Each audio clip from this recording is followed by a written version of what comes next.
પહેલગામમાં આતંકવાદી હુમલા બાદ જમ્મુ કાશ્મીરમાં ફસાયેલ વડોદરાના મુસાફરો પરત ફર્યા. સાંસદના પ્રયાસો પછી સ્પેશિયલ ટ્રેનમાં આવ્યા વડોદરા. મોરારી બાપુની કથા સાંભળવા ગયેલા વાઘોડિયા રોડ વિસ્તારના હતા પ્રવાસીઓ. મહિલાઓ, બાળકો સહિત 23 વ્યક્તિઓ હતા જમ્મુ કાશ્મીરમાં. વડોદરા રેલવે સ્ટેશન પર આવ્યા મુસાફરો.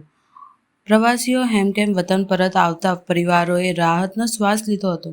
બસ એટલું જ કહીશ કે ભગવાનનો ખૂબ ખૂબ આભાર માનીએ છીએ કે અમે આ રીતે સુરક્ષિત પાછા આવી ગયા.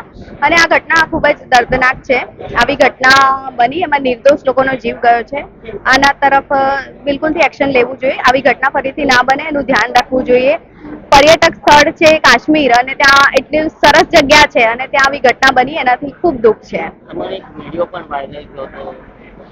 એ વિડીયો કોણે વાયરલ કર્યો છે એનું મને સહેજ પણ ખ્યાલ નથી અને કોને મોકલ્યો હતો એ પણ મને ખ્યાલ નથી. એકચ્યુઅલી તો હું ખુદ પણ એક જર્નાલિસ્ટ છું અને મેં ખુદ પણ ત્યાં લાલ ચોક જઈને લાઈવ કર્યું હતું, રિપોર્ટિંગ કર્યું હતું. એટલે એવો વિડીયો કોણે વાયરલ કર્યો છે એ મને ખબર નથી.